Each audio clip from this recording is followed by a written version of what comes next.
Hello friends, नमस्कार. मी doctor Aparna. Healthy life या YouTube चॅनलवर आपणा सर्वांचं खूप खूप स्वागत. आज नॅशनल डॉक्टर्स डे. त्यानिमित्त सर्व डॉक्टरांना हार्दिक हार्दिक शुभेच्छा. आजचा हा डॉक्टर्स डे आहे.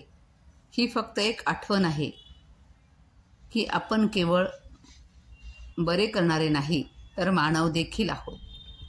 या वर्षीची डॉक्टर्स डेची थीम आहे ती म्हणजे हिलिंग हँड्स केअरिंग हार्ट्स. ही थीम जी आहे ती डॉक्टरांची त्यांच्या व्यवसायाप्रती असणारी करुणा, सहानुभूती आणि समर्पण याकडे लक्ष वेधून घेते. विविध आजारांनी ग्रस्त असलेल्या रुग्णांना लवकर आराम मिळवून देण्यामध्ये आणि त्या रुग्णांची काळजी करण्याची डॉक्टरांची जी भूमिका असते ती भूमिका ही थीम व्यक्त करते. या डॉक्टर्स डेबद्दल डॉक्टरांच्या काय भावना असतात ते आपण समजून घेऊया. सगळ्यात पहिली भावना म्हणजे प्रशंसा. आता प्रशंसा, कौतुक कोणाला आवडत नाही बरं? मग डॉक्टरांना सुद्धा त्यांनी केलेल्या कामाबद्दल रुग्णांनी म्हणा किंवा रुग्णाच्या नातेवाईकांनी किंवा आपल्या कुटुंबाने सुद्धा आणि सहकाऱ्यांकडून जर त्यांनी केलेल्या चांगल्या कामाबद्दल कोणी काही चांगल्या भावना व्यक्त केल्या, प्रशंसा केली तर डॉक्टरांना नक्कीच हे आवडतं. डॉक्टरांना आपल्या पेशाबद्दल अभिमान असतोच. इतरांनाही डॉक्टरांचं जे कठोर परिश्रम असतात, समर्पण असतं, आरोग्य सेवा देण्यामध्ये त्यांचं जे योगदान असतं, सगळेच त्यांचे जे कष्ट आहेत त्याबद्दल त्यांना स्वतःला अभिमान वाटतो आणि इतरांना सुद्धा डॉक्टरांबद्दल अभिमान वाटतो. आणि रुग्णांचा डॉक्टरांवर जो विश्वास असतो त्या विश्वासामुळे डॉक्टरांना आपल्या पेशंटबद्दल नेहमीच नम्रता जाणवत असते. डॉक्टरांचं काम असतं रुग्णांना ट्रीटमेंट देणं. कधी कधी अशा काही घटना घडतात की रुग्णांना जीवदान मिळतं. अशावेळी डॉक्टरांना होणारा आनंद तर अवर्णनीय असतो. अशावेळी रुग्ण आणि रुग्णांचे नातेवाईक डॉक्टरांना देवदूतच समजायला लागतात. वैद्यकीय व्यावसायिक म्हणून डॉक्टरांचं जीवन फार खडतर असतं. वेळेचं कुठलंच बंधन त्यांना पाळता येत नाही. त्यांना व्यायामाला वेळ मिळत नाही, त्यांना जेवायला वेळ मिळत नाही, झोपसुद्धा पूर्ण होत नाही. रात्रंदिवस त्यांना काम करावं लागतं.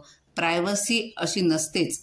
सतत आव्हानांचा सामना त्यांना करावा लागतो. या सगळ्या गोष्टींमुळे त्यांच्या लाईफवरही त्याचा परिणाम होताना आपल्याला दिसतो.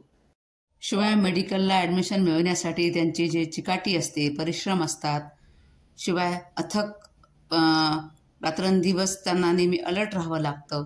या सगळ्या गोष्टींबद्दल या त्यांच्या योगदानाबद्दल समाजाला सुद्धा त्यांच्याबद्दल अभिमान हा असतोच. डॉक्टरांचं असं खडतर जीवन असल्यामुळे, त्यांच्या कामाच्या वेळा अगदी पूर्ण पॅक असल्यामुळे ते कुटुंबाला फारसा वेळ देऊ शकत नाहीत. त्यांचे मदतनीस, त्यांचे स्टाफ, घरातील फॅमिली मेंबर्सचा यासाठी डॉक्टरांना खूप सपोर्ट असतो आणि सपोर्ट असल्याशिवाय डॉक्टर आपलं काम व्यवस्थित करू शकणारच नाहीत. त्यामुळे सपोर्ट हा खूप महत्त्वाचा असतो. रुग्णसेवा करताना डॉक्टरांना सतत अपडेट राहावं लागतं. सतत आपलं नॉलेज त्यांना कसं अपडेट करता येईल यासाठी प्रयत्न करावे लागतात. CMEs अटेंड कराव्या लागतात. सतत वाचन ठेवावं लागतं. या सगळ्या व्यस्त दिनचर्येमुळे डॉक्टरांचं शारीरिक, भावनिक, मानसिक आरोग्यावर खूप परिणाम होताना दिसतो आहे. लोकांच्या जीवनामध्ये, रुग्णांमध्ये बदल घडविण्याची संधी मिळाल्याबद्दल डॉक्टर सदैव कृतज्ञ असतात. म्हणून डॉक्टर होणं हे फक्त काही जॉब नाही. डॉक्टर हे जॉब करत नसतात किंवा हे फक्त काही काम नसतं, तर ते कॉलिंग असतं. सतत डॉक्टरांना अलर्ट राहावं लागतं. अशा या उदात्त व्यवसायाचा आपण भाग आहोत याचा सगळ्याच डॉक्टरांना अभिमान असतो. हे सर्व जरी असलं तरी काही लोकांचा डॉक्टरांकडे बघण्याचा दृष्टिकोन आजकाल बदलताना दिसतो आहे. त्याला कारणंही वेगवेगळी आहेत, पण सगळेच डॉक्टर ते समजतात तसे नसतात. काही डॉक्टर अत्यंत प्रामाणिकपणे आपलं कर्तव्य बजावत असतात. पण डॉक्टरांकडनं चूक तर होत नाहीच, पण त्यांच्या सेवेला सुद्धा काही मर्यादा असतात. अशावेळी एखादा रुग्ण जर दगावला तर दोष पूर्णपणे डॉक्टरांना दिला जातो. काही विचारपूस न करता डॉक्टरांवर हल्ला होण्याचं प्रमाण आजकाल खूप वाढलेलं आहे. सगळ्यांनी रुग्णाच्या नातेवाईकांनी समजून घेतलं पाहिजे की प्रत्येक मानवाचं आयुष्य हे ठरलेलं असतं.